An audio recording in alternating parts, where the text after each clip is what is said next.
Tenemos el agrado de recibir esta tarde a la doctora Lilia Oliver Sánchez, quien presentará una conferencia titulada La medicina en la Guadalajara del siglo XIX. Cedo el uso de la voz al señor secretario general para que conduzca esta solemne sesión.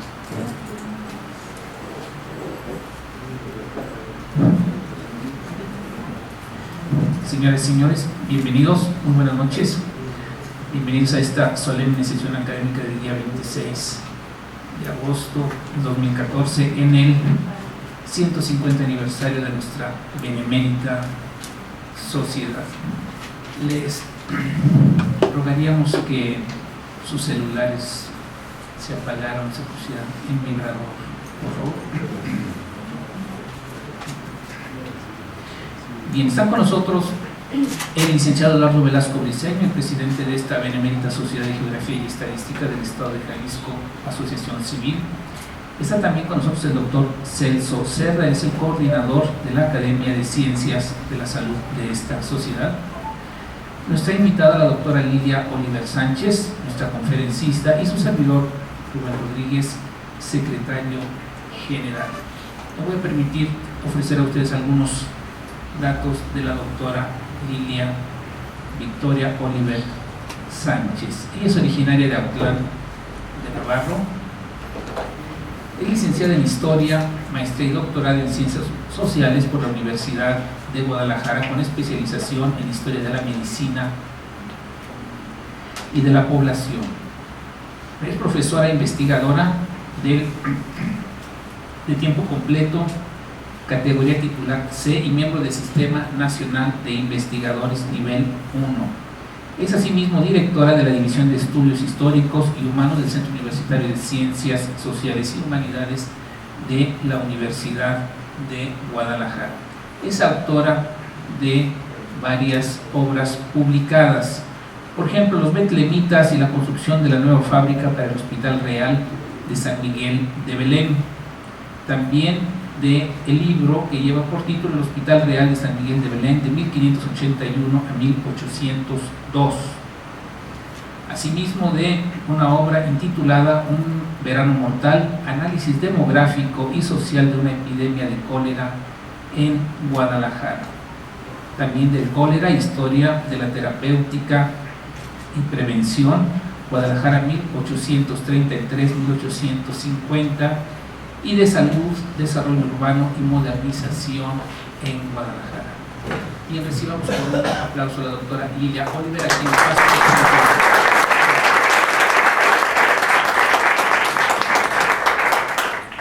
Muchas gracias, muy buenas noches. Licenciado Eduardo Velasco Briceño, presidente de esta benemérita sociedad. Licenciado Rubén Rodríguez, secretario general. Doctor Celso Serra González, director de la Academia de Ciencias de la Salud. Señoras y señores, es para mí un honor estar esta noche con ustedes. Doctor Celso Serra, muchas gracias por su amable invitación para participar esta ocasión. Señor presidente, secretario, muchas gracias por su amable invitación. Antes de iniciar con la lectura del trabajo que tengo preparado, solo quisiera advertirles que hablaré de las tendencias generales de la medicina en Guadalajara en el siglo XIX, sin entrar en pormenores de una serie muy importante de médicos y de sus aportaciones. Bien, los cambios que se produjeron en el saber médico forman parte de la revolución científica iniciada en los siglos XVI al XVII y que, entre otros acontecimientos, conmocionó a la sociedad europea y formó parte del mundo moderno. Me refiero a los cambios epistemológicos de las ciencias médicas en el siglo XIX. En el campo de la medicina, los cambios más espectaculares, como mencioné, se van a producir en el siglo XIX. Por supuesto, me estoy refiriendo al mundo occidental y con eso a la medicina europea del siglo XIX. Fue también durante este siglo cuando se fueron introduciendo en Guadalajara, como en el resto del orden, los descubrimientos y avances de la medicina europea, especialmente de la medicina francesa. Un factor importante que ayuda a explicar cómo se dieron los procesos de modernización de la medicina y la medicalización de los hospitales en Guadalajara está en la evolución o desarrollo de las ciencias médicas justamente a lo largo de esa centuria del siglo XIX. Fue durante este siglo cuando se constituyó el primer paradigma que le dio fundamento científico a la práctica médica y que bien se puede denominar como paradigma anatomoclínico. Analizar la evolución de las ciencias médicas en Guadalajara implica saber cómo y quiénes introdujeron el nuevo saber generado en Europa. Se hace necesario también saber con qué obstáculos se enfrentaron. El principal objetivo del saber médico del siglo XIX fue alcanzar un conocimiento científico de la enfermedad. Dicho en otras palabras, fue convertir a la patología en verdadera ciencia.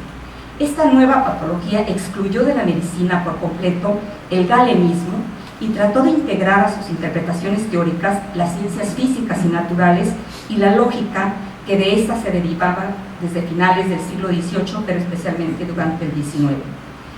Un gran historiador de la medicina español llamado Pedro Laín Entralgo ha distinguido 3 tendencias o mentalidades médicas modernas a través de las cuales la medicina se convirtió en un verdadero saber científico.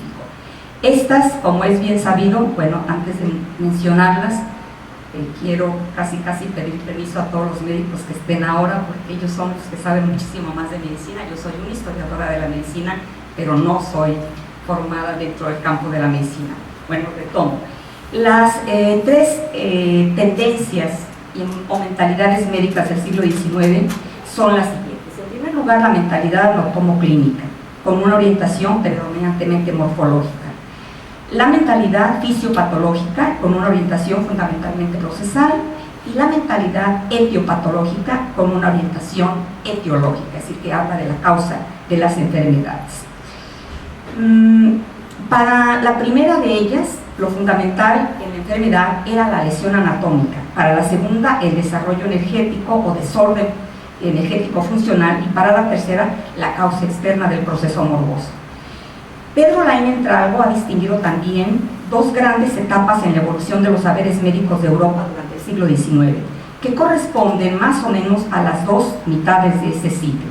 La primera se caracterizó por la vigencia del método anatomoclínico, formulado por Javier Bichat al despuntar el siglo XIX, cuando en 1801 declaró lo siguiente: la medicina ha sido rechazada durante mucho tiempo del seno de las ciencias exactas.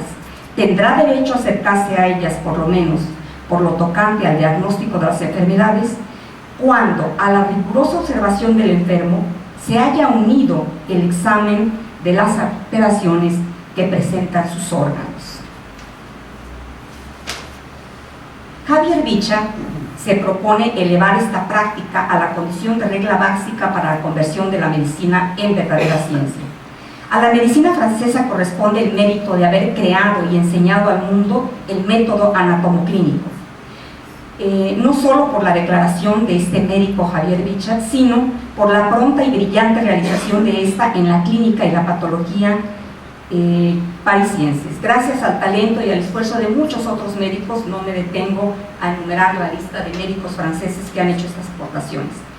La segunda etapa de la evolución de las ciencias médicas, que corresponde a la segunda mitad del siglo XIX, la mentalidad anatomoclínica fue ampliamente cultivada y ampliada por una legión de médicos de todo el mundo, que inventaron nuevos signos físicos y describían nuevas especies morbosas anatomoclínicas concebidas. Esto significó la superación del estudio meramente descriptivo y macroscópico de las lesiones anatómicas mediante el análisis de la estructura interna.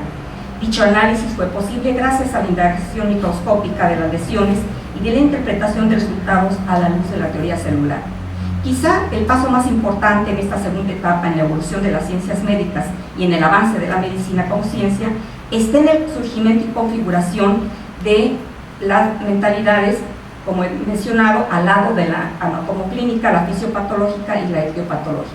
Con ellas, la investigación experimental de laboratorio pasó a ser fundamental en la ciencia médica. Uno de estos médicos, Ackermann, alemán, declaró a propósito de estas mentalidades hacia 1865 lo siguiente: yo considero al hospital como un vestíbulo de la medicina científica, como el primer campo de observación en que deben entrar los médicos, pero el verdadero santuario de la medicina científica es el laboratorio. Obviamente está refiriendo a este avance de la medicina.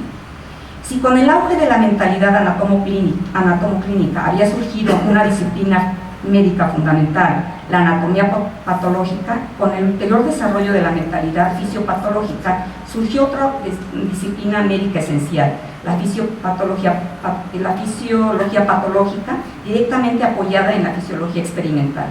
Finalmente, el auge de la mentalidad etiopatológica, basada sobre todo en las obras de Pasteur y Robert Koch, darán origen a otra ciencia médica fundamental, la microbiología médica, la cual a comienzos del siglo XX pues ya se halla constituida como una disciplina autónoma.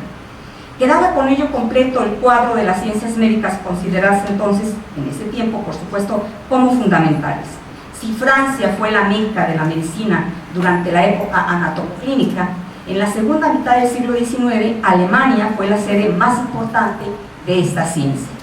Teniendo como telón de fondo el desarrollo de estas ciencias médicas en Europa del siglo XIX y lo que conocemos sobre ese desarrollo en la capital del país, intentaré muy brevemente analizar durante este siglo las ciencias médicas en Guadalajara, para luego concluir con lo que pasa durante el Porfiriato.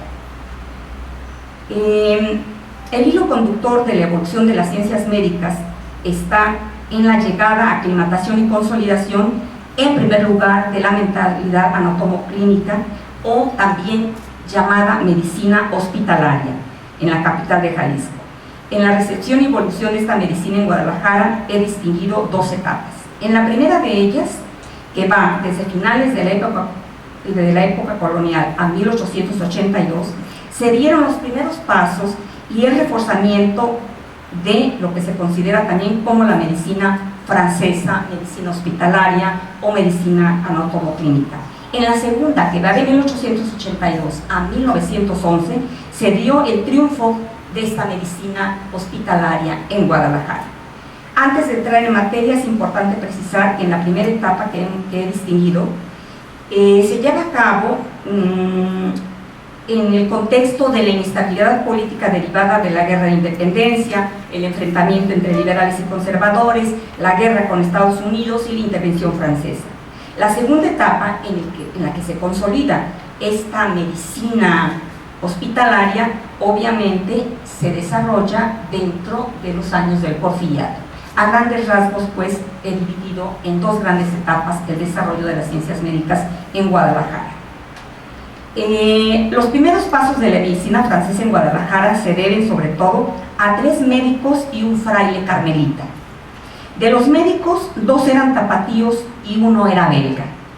Pedro Tames, Pablo Gutiérrez, Fray Crisóstomo Nájera y Pedro van der Linden son estos 4 importantes actores para que se inicie el desarrollo de la medicina francesa en Guadalajara.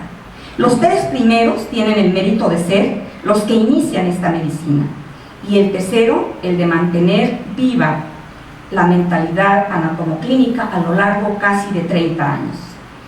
Las disecciones anatómicas se llevaban a cabo desde finales de la época colonial, pero de manera muy esporádica.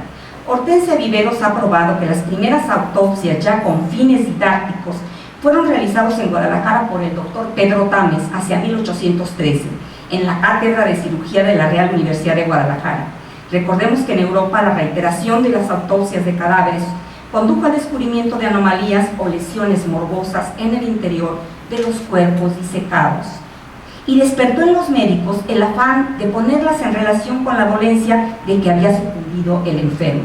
Surgió así la relación entre clínica y anatomía, y con ello nació, como he mencionado, una de las más fecundas vías para la conversión de la medicina en verdadera ciencia, ese método que he repetido tantas veces, el método anatomoclínico. Las disecciones anatómicas realizadas por el doctor Pedro Tames eran de manera irregular, pero deben ser consideradas como un antecedente muy importante y muy remoto de una nueva medicina en Guadalajara. Había un paréntesis para decirles que en la universidad le prohibían al doctor Tames hacer las disecciones anatómicas. Entonces él, con sus propios recursos, en su casa, llevaba a los estudiantes de medicina Él pagaba todo y ahí como que a escondidas les daba las clases, porque eso no se permitía en ese momento en la universidad. Ahora explicaré enseguida por qué. Pero digamos, es como el primer momento de una nueva medicina en Guadalajara, aunque se hubiesen realizado desde finales de la época colonial. La introducción en Guadalajara de los avances en el saber y la práctica médica, iniciada tímidamente desde finales de la colonia, y que el doctor Pedro Tames continuará una vez pasada la guerra de independencia, en la evolución de este saber, en los decenios posteriores a la guerra, parece tener una dinámica propia, independiente de los vaivenes y cambios políticos entre liberales y conservadores, y que no va a tener realmente dentro de la enseñanza de la medicina un impacto. Es decir, el gremio de los médicos van a seguir avanzando al margen de cualquier partido que esté en el poder en este momento, y al margen de que se abra o se cierre la universidad, va a consolidarse ya un gremio médico muy importante.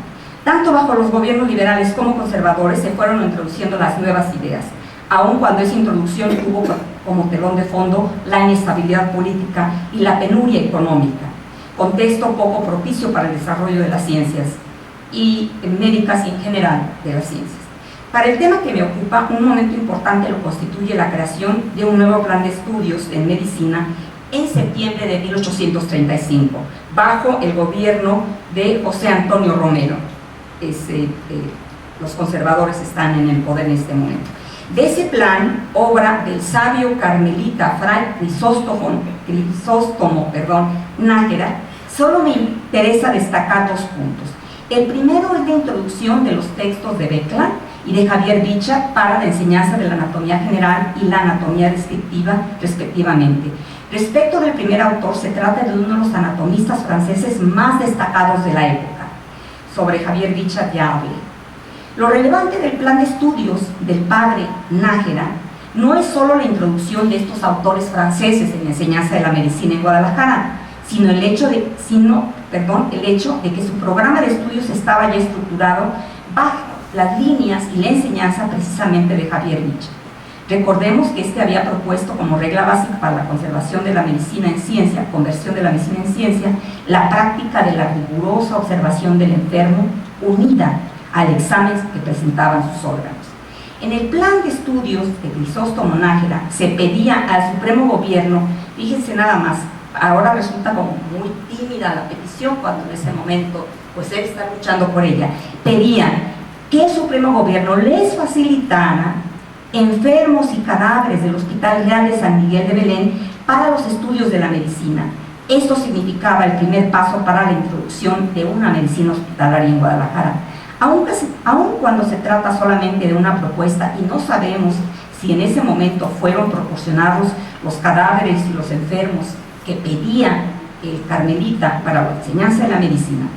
Un aspecto que vale la pena destacar es que mientras en Guadalajara encontramos que se conocen las obras de Javier Bicha, en la capital del país, según dice el doctor Fernando Martínez Cortés, no hay evidencia de que en el flamante establecimiento de ciencias médicas o colegio de medicina, digamos, escuela de medicina en México, se haya enseñado anatomía general a la manera de Javier Bicha, como sí se estaba enseñando en Guadalajara. Bueno, siempre hay así un poco la pugna, ¿no? Cuando llegó primero algunos de los grandes descubrimientos en medicina, si fue en la capital del país o yo digo en la capital tapatía, bueno, en Guadalajara.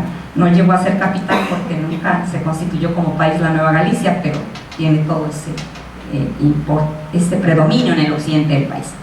Bueno, un segundo momento en la implementación de una medicina anatomoclínica en Guadalajara se inicia en 1837.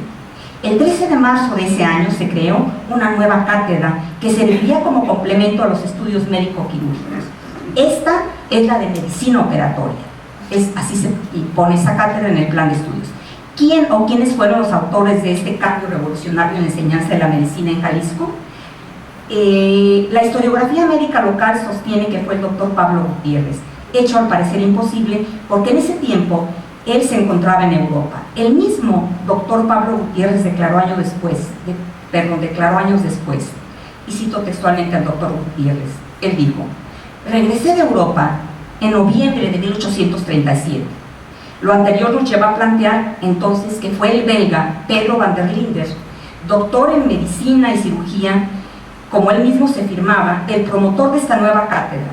Sobre van der Linden sabemos que había estudiado medicina en la Universidad de Bolonia y había ejercido los cargos de cirujano mayor de la Guardia Nacional de París y del Ejército belga. Se trasladó a México en 1835 y en 1837 lo encontramos viviendo en Guadalajara. La historia del doctor van der Linden es estudiarla, se va a regresar a la capital del país, en fin, a mí me importaba cuando estaba en Guadalajara y lo que había hecho en Guadalajara por las ciencias médicas. La medicina operatoria tenía importantes implicaciones. Por un lado, la unión, esto es importantísimo, de la medicina y la cirugía, y como consecuencia de ello, la unión de dos espacios o dos instituciones que se habían mantenido separados. Los centros de enseñanza de la medicina, que podemos llamar universidades, escuelas, facultades, y los hospitales. Como es bien sabido, la cirugía o el llamado trabajo de manos, cirugía que de hecho le llamaban un trabajo sucio de manos, porque ellos eran los que tocaban al enfermo, ¿sí? Entonces ensuciaban sus manos. Este trabajo había sido un oficio despreciado por los médicos formados en las universidades bajo la medicina hipocrático-galénica escolástica. Es decir, ya se había convertido más en una enseñanza libresca, es decir, de libro, pero quien estaba más directamente en contacto con el enfermo era el cirujano. No estaban unidas. Para ahora nos resulta como, pues muy fácil, muy entender que, bueno, no podemos entender medicina sin cirugía. En ese momento no lo está. Y esta es la gran hazaña en ese momento de que quedan unidos el hospital con la enseñanza de la medicina, pero de manera muy tímida, apenas intenta una unión. La nueva cátedra en Guadalajara quedó dividida en dos secciones, una teórica y otra práctica, esta de medicina operatoria, La primera que comprendía, entre otros, la anatomía misma que debía darse sobre cadáveres. Lo que parece importante destacar es la parte práctica de la clase, la cual incluía vendajes, clínica quirúrgica y obstetricia. En ese tiempo, la innovación más importante para Guadalajara y que yo quiero hacer notar es precisamente la introducción de la clínica quirúrgica. Esta ordenaba el reglamento, debe darse a la cabecera del enfermo. Por primera vez vamos a encontrar en Guadalajara, no es que no se hubiese hecho antes, queda claro, pero encontramos la orden explícita de ese descubrimiento de la medicina en Guadalajara. Esto ya es un poco posterior al plan de estudios del carmelita Crisóstomo Nájera. Aun cuando este plan de estudios de Nájera mencionaba la necesidad de enfermos, no especificaba una clase de clínica quirúrgica. Para la puesta en práctica de la cátedra de medicina operatoria era necesario un hospital. ¿Y cuál podría ser en Guadalajara sino el magnífico hospital de San Miguel de Belén? El aspecto fundamental de la clínica, denominado por Michel Foucault tiempo positivo del saber médico, no consiste solo en la capacidad para entender con razón descriptiva y explicativa la realidad de un individuo enfermo, sino también en el arte de la descripción y la habilidad para transmitir a los demás ese saber. Lo importante entonces fue la aparición de las lecciones clínicas. A lo largo del siglo XVIII se habían fundado clínicas en muchas ciudades europeas, imitando la escuela, digamos, como la clínica la cuna de la clínica en Europa, en Leiden, Holanda. No significa que haya surgido ahí en Leiden. Esto viene de muchos siglos atrás, en el norte de Italia, pero estoy hablando ya como de momentos parteaguas, ¿sí? Obviamente los procesos no salen de la noche a la mañana, ni a alguien se le inventó, es decir, es todo un camino. Pero Leiden había sido la meca del surgimiento de las clínicas, y esto fue en Holanda. La implantación de este revolucionario método de medicina implicó también una reestructuración, como dije, de los hospitales, en general una reorganización de la medicina. Fíjense qué interesante, en Francia esa reorganización de hospitales y centros de enseñanza de la medicina se lleva a cabo en plena Revolución Francesa a finales del siglo XVIII. La clínica fue tomada como parte esencial de la reorganización de la medicina. Las facultades, sedes de un saber esotérico y libresco, fueron clausuradas y en su lugar se crearon las Écoles de Santé, o las escuelas de salud. La Escuela de Salud de París quedó unida a 3 hospitales. A partir de entonces, la enseñanza médica deberá seguir las ideas propuestas en Francia por una serie de médicos. La enseñanza se tenía junto a la cama del enfermo para que el estudiante adquiriera fuera del pensamiento abstracto la capacidad de observación clínica. Y ese fue también la que, según mi hipótesis, trajo a Guadalajara el belga Pedro van der Linden en 1837. La clase de medicina operatoria, con su parte teórica de anatomía y práctica de clínica, era obligatoria para los estudiantes que quisieran ser examinados como médicos. Sobre esto, el propio doctor declaró, algunos años después, el 13 de marzo de 1837, se logró fundar una sala de clínica en el Hospital Real de San Miguel de Belén y una cátedra de medicina operatoria. Sabemos que esta clínica funcionó realmente. Pedro van der Linden fue el primero que impartió la cátedra de medicina operatoria en Guadalajara. Conocemos algunas de las estadísticas de la clínica del Hospital Real de San Miguel de Belén y posiblemente se trate de una de las primeras que funcionaron en este país.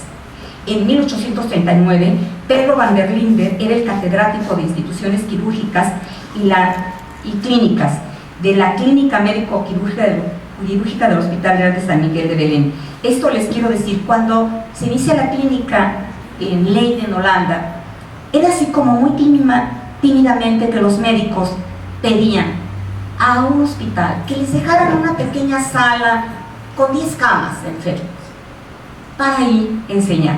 Entonces, esta clínica médico-quirúrgica del Hospital Real de San Miguel de Belén, apenas en la década de los 30 del siglo XIX, de verdad, es un avance muy importante, ¿sí? Ya es decir, que tenga un espacio solo para la enseñanza de la medicina dentro de este hospital. En los años que van de 1837 a 1839 encontramos una intensa actividad y un gran impulso en la evolución de las ciencias médicas en Guadalajara. En estos años penetraron los recientes pasos que el método anatomoclínico daba en Francia, casi a la par que se iban haciendo sus descubrimientos, se iban introduciendo también en Guadalajara.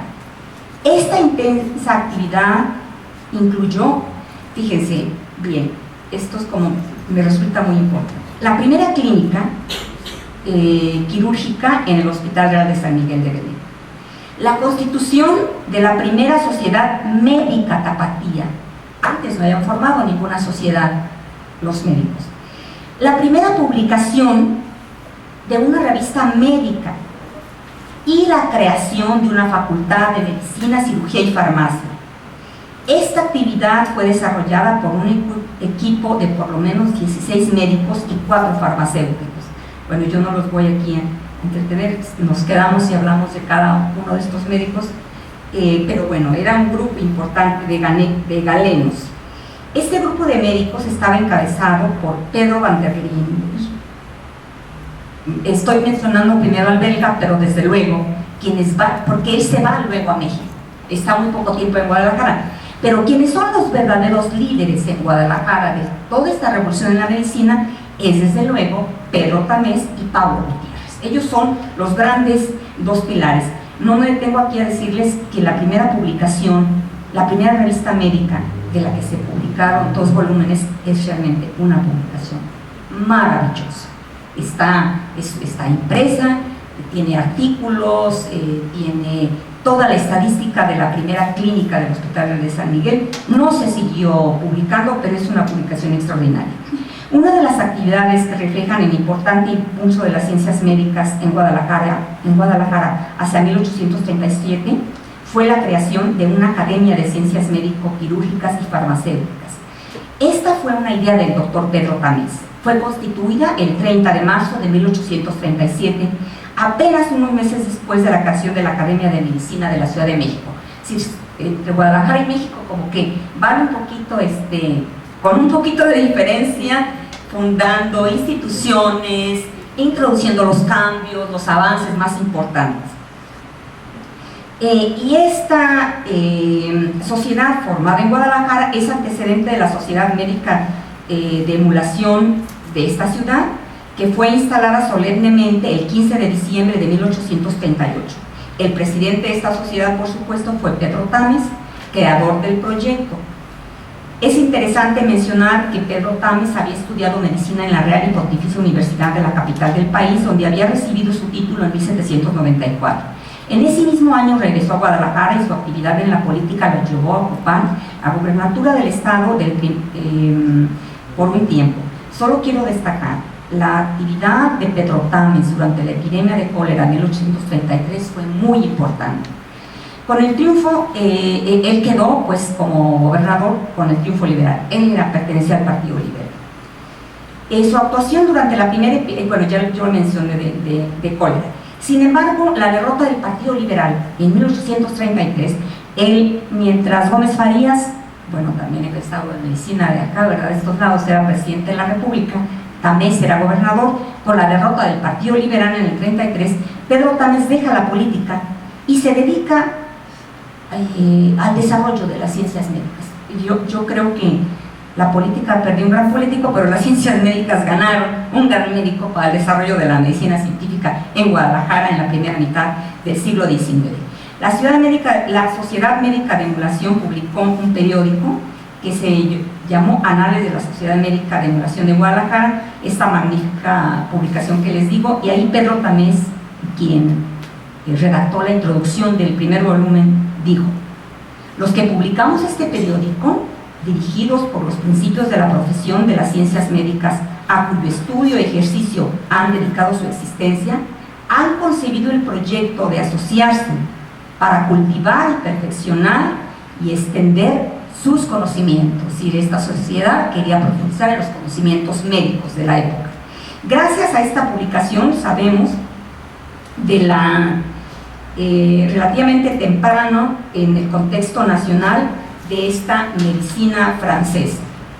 El doctor Tames dijo que los socios deberían dedicarse, fíjense qué interesante, estaban muy a la par de lo que estaba pasando justamente en Europa, obviamente sin todos los medios que tenemos ahora para estar al día en la ciencia, ¿no? Y dijo: los médicos deben hacer nuevas observaciones de las enfermedades a la cabecera de los enfermos. El exgobernador de Jalisco tenía una clara conciencia del momento que estaba viviendo la ciencia médica en México, y es, como muchos de sus colegas en el país, además de un seguidor de la medicina francesa, un fiel representante de la orientación nacionalista que caracteriza a la medicina mexicana del siglo XIX. Sobre esto dijo Pedro Tames: está por formarse la medicina nacional, misma que no se debía ejercer sin modificar los preceptos generales. En fin, había dicho yo que otra de las actividades importantes era la creación de la Facultad de Medicina, Cirugía y Farmacia en la Real y Literaria Universidad de Guadalajara. La facultad fue establecida el 18 de octubre de 1839 bajo el gobierno, ya había dicho, de José Antonio Romero. La creación de la facultad significó la reforma más importante del plan de estudios en ese momento, durante mucho tiempo. ¿Quiénes fueron los promotores de esta importante reforma en Guadalajara? Pues, como he mencionado a ustedes, los que van a impulsar todo este movimiento, ya lo mencionaron, por supuesto, Pedro Tames y Van der Linde. Lo que me interesa destacar de esta reforma es que implicó la institucionalización de la unión, ya lo había mencionado hace un momento, de medicina y cirugía dentro de la medicina hospitalaria, que incluía, como mencioné, la cátedra de medicina operatoria. En el contexto de algunos países de América Latina, la eliminación de la distinción o la separación de doctores y cirujanos que se estaba introduciendo en Guadalajara con la Facultad de Medicina y Cirugía y Farmacia en 1839 fue tardía. Por ejemplo, en Perú, hasta 1856 todavía no estaban unidas cirugía y medicina, se enseñaban en instituciones diferentes. O sea, fue una introducción relativamente pronto en Guadalajara comparada con lo que se estaba dando en otros países de América Latina. Las referencias que prueban la penetración de este método anatomoclínico en Guadalajara se van a repetir. Revisemos algunas de ellas. Bueno, no quiero enfadarlos, son en realidad, creo que te queda poco tiempo, son en realidad muchas descripciones de esta clínica médico-quirúrgica del hospital, que tiene muchas historias clínicas. Bueno, yo lo digo para los médicos, yo soy una historiadora de la medicina, pero tiene información impresionante de muchas historias clínicas que se van a hacer en ese momento, en una época temprana, dentro del hospital.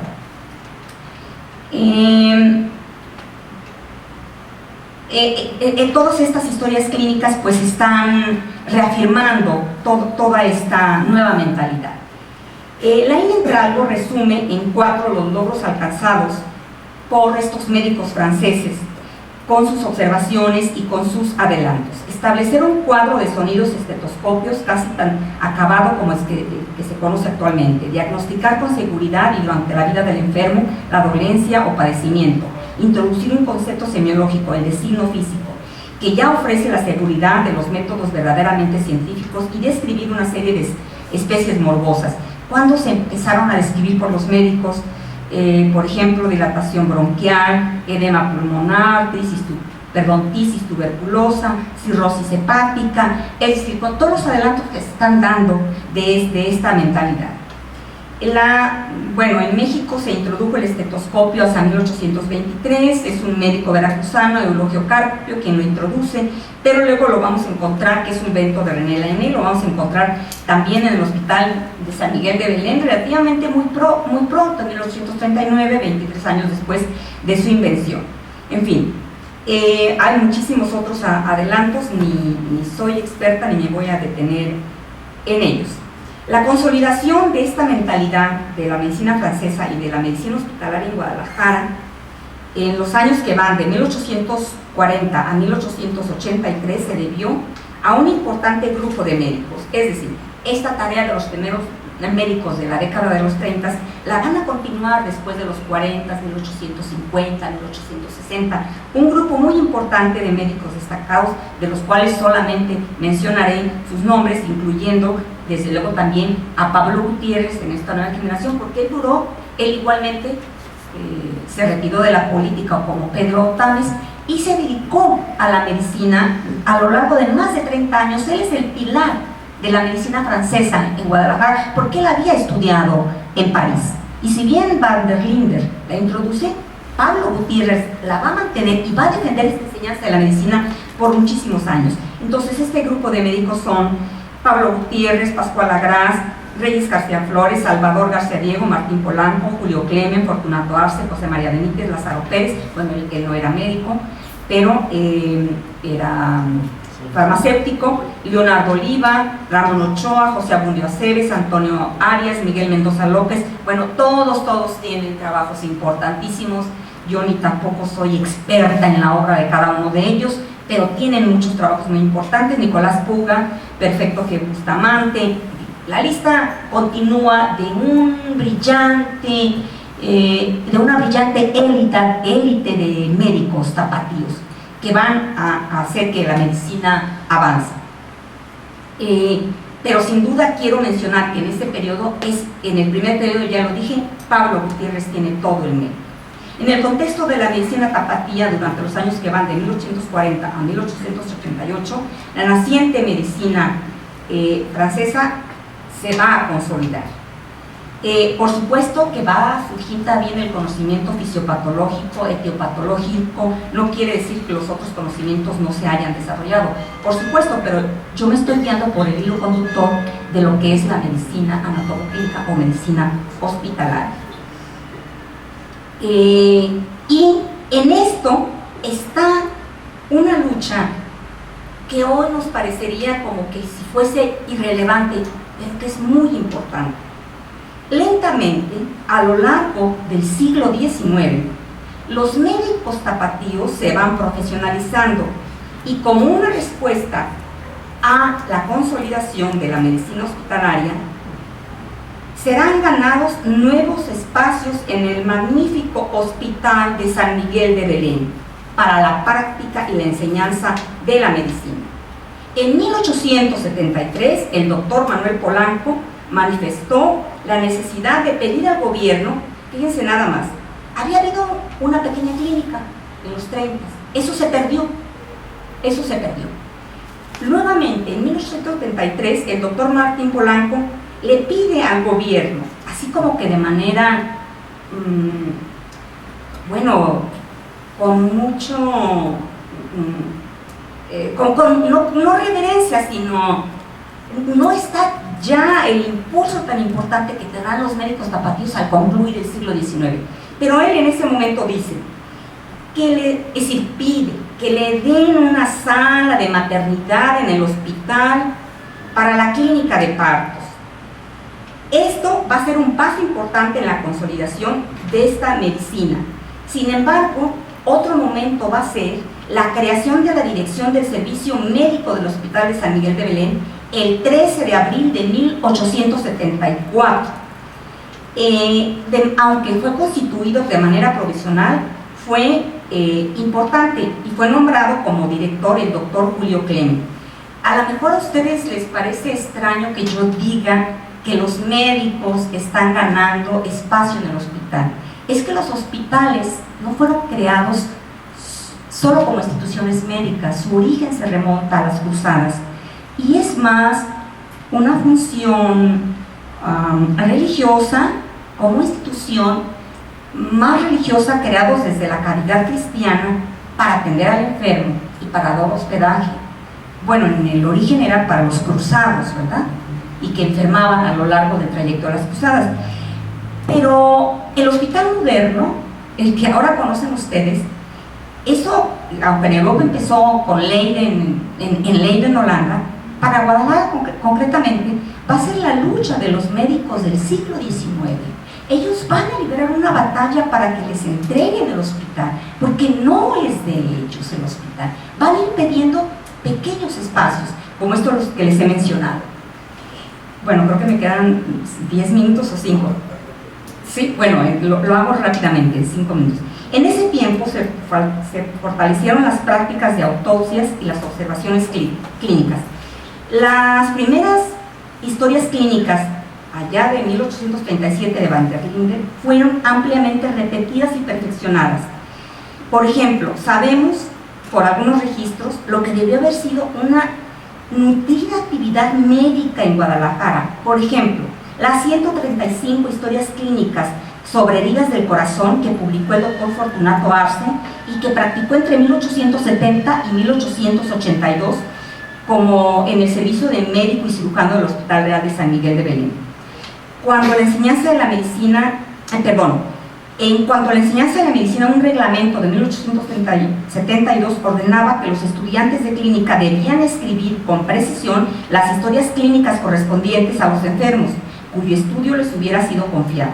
Luego el estudiante debía leer en la cátedra las historias clínicas para que los profesores las corrigieran y los estudiantes debían concretarlas en una especie, de memorándum. Yo que les voy a decir a los médicos, que es los que saben, pero estoy hablando de cómo se inicia todo este trabajo aquí. Muy bien. Los médicos, entonces, a lo largo de ese siglo XIX, conforme avance el siglo, se van apropiando de un saber nuevo y como resultado de su saber y del poder que les da ese saber, se van a ir apropiando del hospital. La última batalla, casi ya concluyo, que ganaron los médicos tapatíos del siglo XIX se libró entre 1882 y 1888.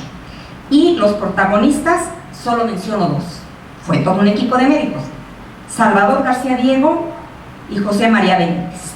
Ellos van a encabezar a todo un grupo de médicos. No me detengo más, pero ellos van a defender prácticamente que el gobierno les entregue el hospital. En 1868 fue reformada la enseñanza de la medicina y el hospital de San Miguel de Belén, fíjense nada más, finalmente fue entregado a los médicos. Con esto, uno de los sueños de García Diego se cumplía. Él decía a sus alumnos: ese era su sueño cuando él empezó, que se pudieran hacer disecciones diarias en Guadalajara como se hacían en París. Finalmente ellos ganaban esta batalla. Había triunfado la medicina hospitalaria y con ello la mentalidad anatomoclínica, y sus más apasionados defensores eran ellos.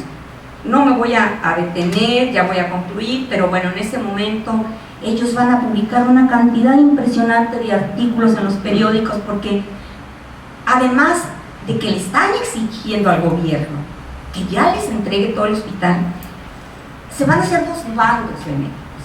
Uno lo encabeza García Diego y el otro Fortunato Arce. Y es una pugna impresionante entre ellos. Pero al final, todos están pugnando por el avance de la medicina. Finalmente, gana el grupo que está dirigiendo García Diego.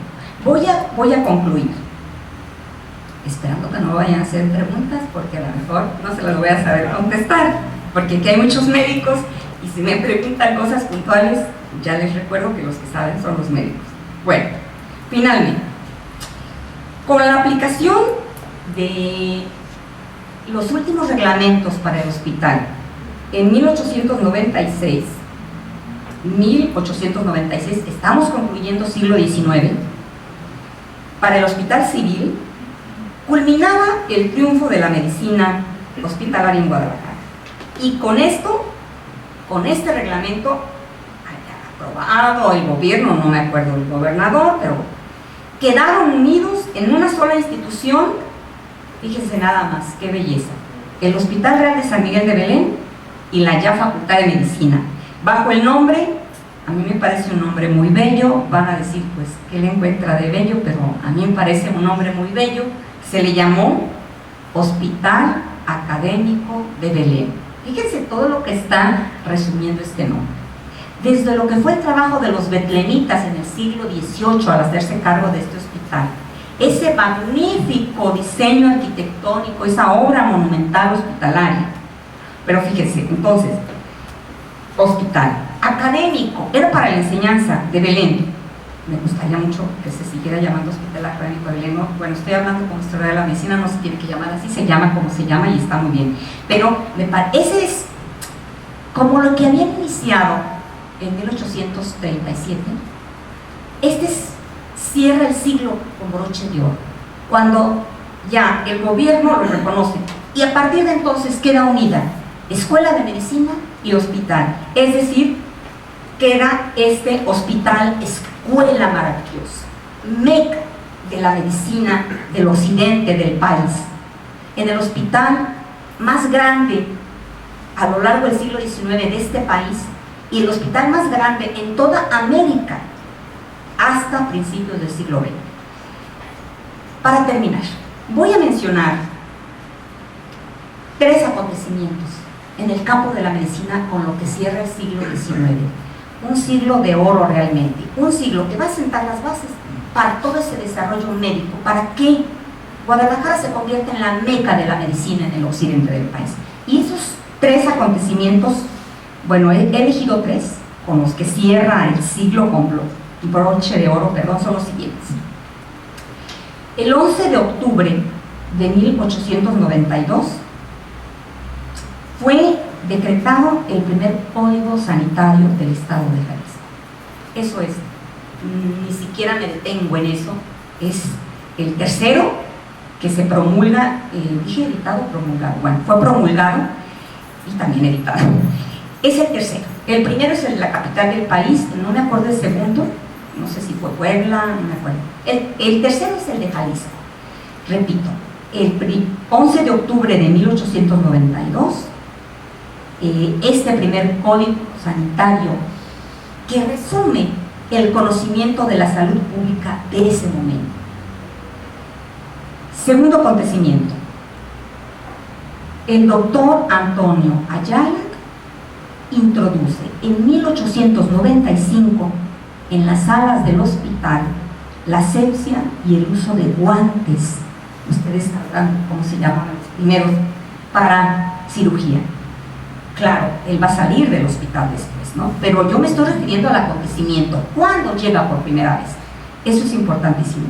De hecho, le decían en el hospital que que por qué iban a estar gastando tanto dinero en guantes nuevos cada vez que se hiciese una nueva cirugía. Y luego, ¿con qué acontecimiento cierra el siglo XIX en el campo de la medicina? Lo cierra con la realización del tercer Congreso Médico Mexicano, inaugurado espectacularmente en el Teatro Degollado el 8 de julio de 1897. Está por terminar el siglo XIX. El tercer Congreso Médico Mexicano, aquí sí les digo, el primero México, el segundo San Luis Potosí, tercero Guadalajara, reúne a toda la élite médica del país. Visitan Guadalajara 500 estudiantes de medicina del norte a América.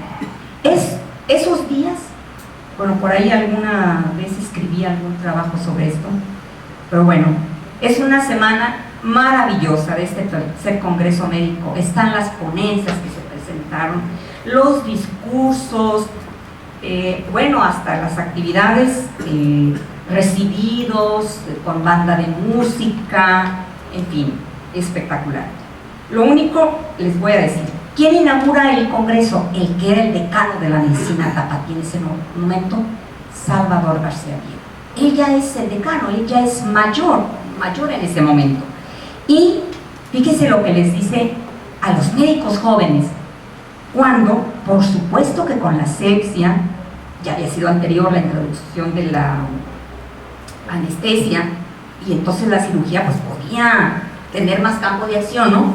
Entonces él, un defensor de la clínica, les dice a los jóvenes, yo después hice mía un poco esta frase, fíjense, dice, he preferido poner en relieve, esto lo dice él en una ceremonia magna en el Teatro Degollado, cuando está clausurando el tercer Congreso Médico Mexicano, les dice, he preferido poner en relieve la importancia sintética de la clínica y reivindicarle los derechos que le disputan actualmente las ciencias que deben serle tributarias. También en su discurso hace una severa crítica a los cirujanos y les dice algo así, más o menos, jóvenes, sufren ustedes la locura operatoria, menospreciando el estudio concienzudo de la clínica, confiados en los buenos resultados que les da la asepsia moderna. Es decir, él lo que les decía es también muy importante, él es un defensor de esta medicina y les está diciendo eso a los jóvenes. Por supuesto que los médicos sabrán que todo era muy importante, ¿verdad? La clínica, la asepsia, en fin, todo. En fin, mi conclusión, todo esto se pudo dar un hospital académico de Belén por ese magnífico diseño arquitectónico, bajo un plano que había sido aprobado por Carlos III en 1760 y que se va a construir en Guadalajara porque Fray Antonio Alcalde, con esa, yo no digo solo casi como santidad, no, esa sabiduría también, esa defensa de los más desamparados, y que yo digo que por ahí anda, bueno, yo no digo, lo dicen todos, por ahí andará en las salas del hospital porque es una maravilla ese hospital, con todo el servicio que presta todos los días y todas las noches, todo el tiempo, ¿verdad? Ese magnífico hospital. O sea, entonces, sin ese magnífico diseño arquitectónico que se presta para la elección clínica, la enseñanza de la medicina, quizá no hubiese habido una plataforma tan magnífica para ese desarrollo científico de la medicina. Concluiría, es ese hospital, son todos estos avances de la medicina del mundo en la Guadalajara del siglo XIX. Muchas gracias, es lo que tengo.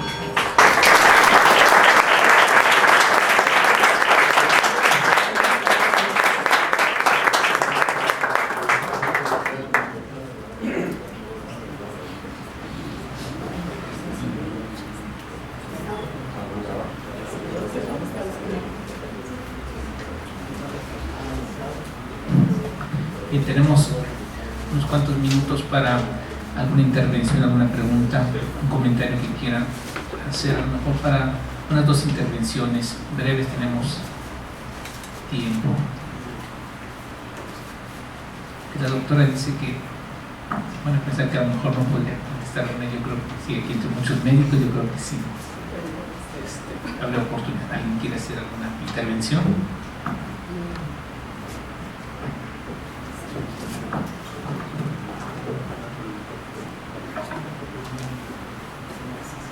Buenas tardes, yo no soy médico, pero primero que todo felicidades por esta excelente conferencia, muy interesante, muy didáctica y amena. Y me llama la atención esto del diseño arquitectónico que fue desarrollado por Carlos III. O sea, eso me quedé con la duda. Si quiere, bueno, eso sí lo que es. O sea, sí, va en torno al tema. Okay. Él fue el que impulsó que se realizara ese diseño arquitectónico. Eso no me quedó claro. Okay. Gracias. Lo digo. Este diseño... Carlos III, como rey de España, da su autorización para que se construya el hospital bajo ese diseño. Él es el rey de España, tiene que dar la autorización. Pero le digo brevemente, este tipo de planta hospitalaria, de hecho le agradezco su pregunta, tiene su origen a finales del Renacimiento. Los hospitales se hacían bajo un diseño que se llama cruciforme, es decir, eran bajo la cruz de Cristo.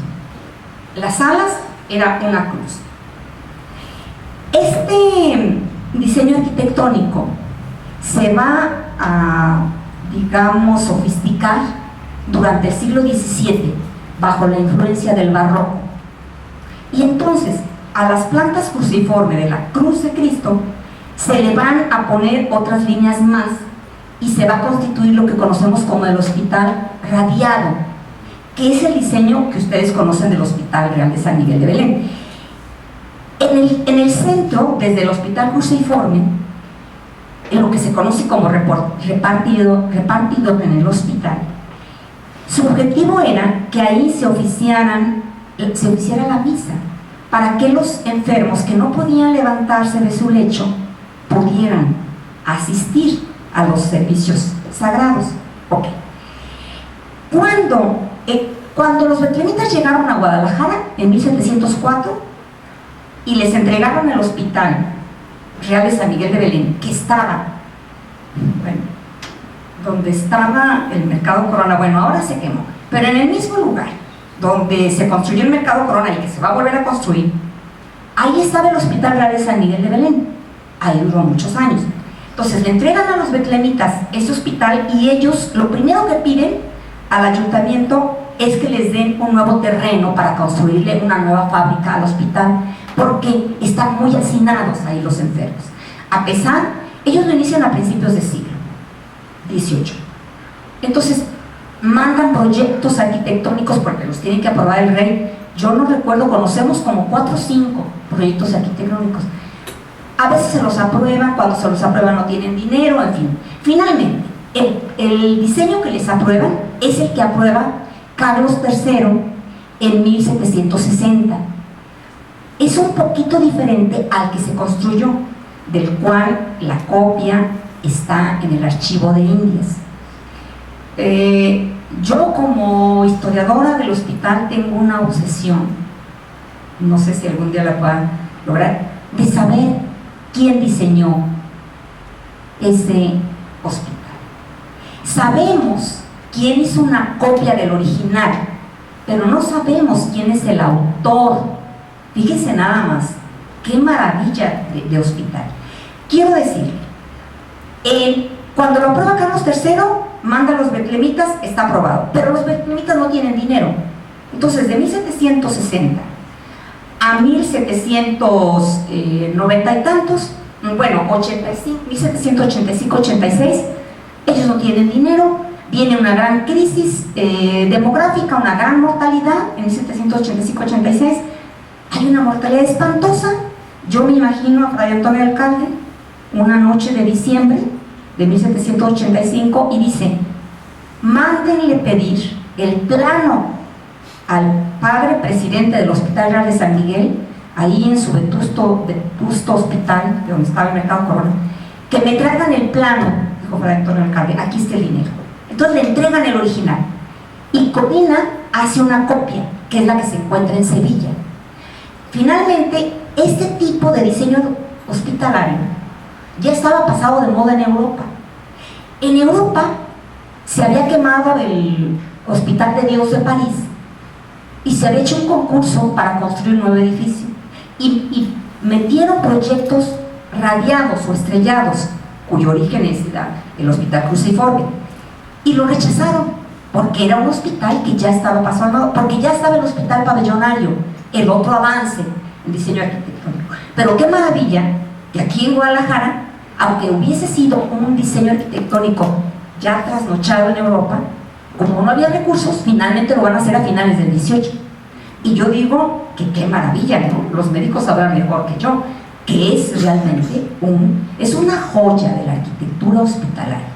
La Enciclopedia de la Medicina de Pedro Lenin Entralgo lo cita como una joya de arquitectura hospitalaria en funciones. Bueno, no sé si contesté eso. Nos hemos formado y trabajamos ahí. Entonces, todo esto da testimonio, ya lo conocíamos, pero ya está evidenciado, está totalmente anclado una cosa con otra, no tanto de los médicos como de la propia universidad en sus campos clínicos. Y bueno, era todo mi comentario. Muchas gracias. Muchas gracias, doctor. Sí, es una joya este hospital.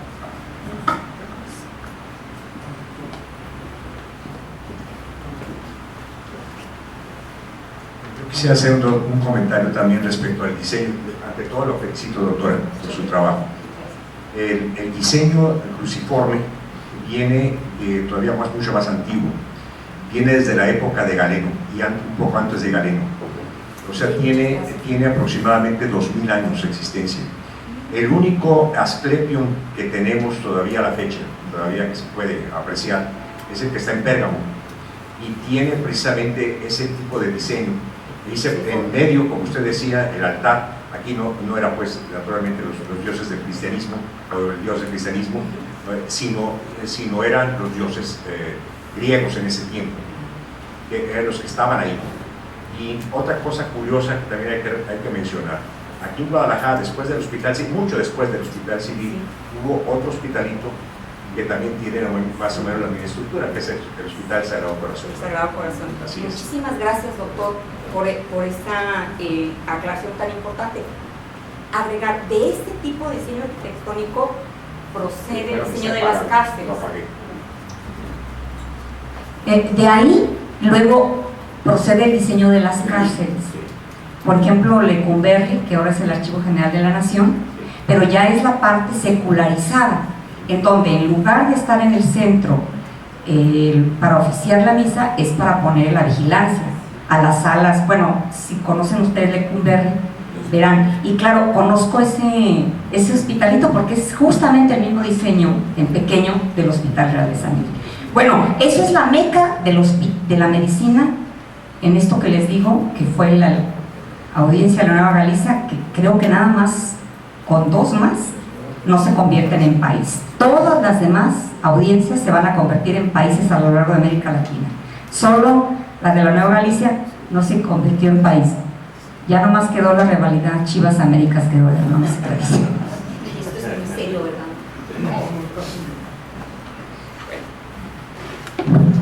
Bien, enseguida nuestro presidente hará entrega de reconocimiento a la doctora Lilia Oliver por su participación, y desde luego al doctor Celso Cerda como coordinador de este mes de la medicina, que como sabemos concluye con esta ponencia.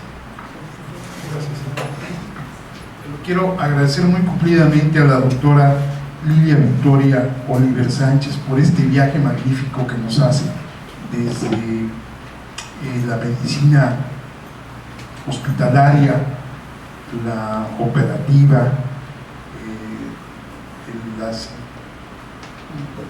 la fusión entre la práctica y la teórica, los datos que nos ha revelado sobre la primera constitución de una sociedad médica tapatía, sobre la relevancia de la instalación de la Facultad de Medicina de nuestra benemérita universidad y por supuesto de toda esta información histórica que mucho enorgullece esta casa, puesto que de los nombres que ha mencionado como investigadores médicos científicos que han abonado al crecimiento de esta área de conocimiento, pues cuando vemos Crisóstomo Nájera, Leonardo de Oliva, no sé si Lázaro Pérez y no sé si Jorge Tames fueron miembros de esta institución.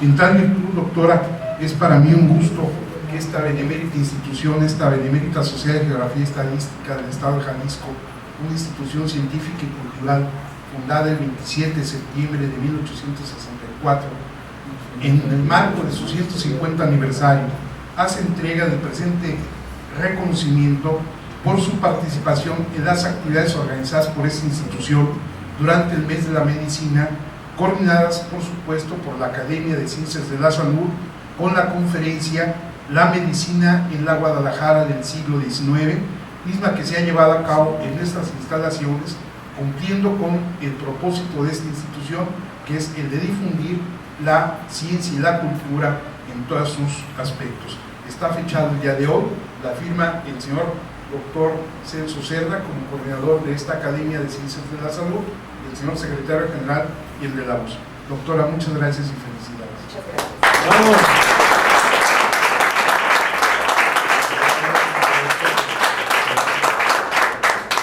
Y bueno, quisiera también hacer mención que durante este mes que tradicionalmente se ha convertido en el mes de la medicina, gracias al esfuerzo del doctor Celso Cerda González, y bueno, estamos cerrando con broche de oro, puesto que la primera conferencia durante el mes de la medicina, 150 años de práctica anestésica en Jalisco, después la maravillosa conferencia sobre la vida y obra del doctor José Barbarrubio en el centenario de su natalicio, posteriormente con la vida y obra del doctor Francisco Ruiz Sánchez, también el centenario de su nacimiento, y ahora concluyendo con esta magnífica conferencia que nos ha regalado la doctora Lilia Victoria Oliver Sánchez.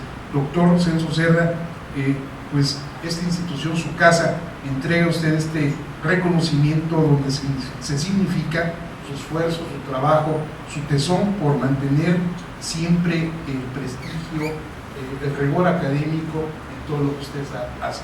En ese sentido, esta casa, en este 150 aniversario, entrega al doctor Celso Cerda González, coordinador de la Academia de Ciencias de la Salud, este modesto reconocimiento que está fechado el día de hoy y firma el señor secretario general y el de la voz. Doctor, muchas gracias y felicidades.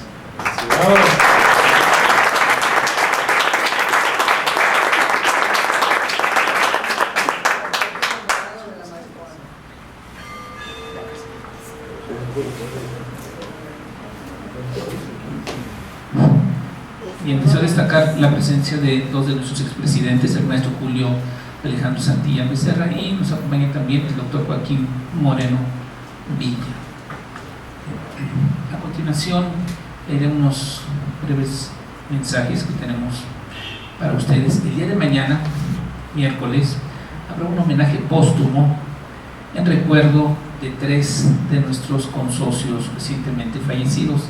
Ellos son el doctor Juan Villalbazo Naranjo, la maestra Judith Rimondi Rentería y el doctor Amado González Mendoza. En este homenaje participarán el doctor César Octavio Monzón, rector del CUSEI de la Universidad de Guadalajara, el licenciado Julio Alejandro Santillán Becerra, expresidente de nuestra sociedad, y asimismo el doctor Joaquín Moreno Villa, también expresidente. Y ustedes participarán en este homenaje.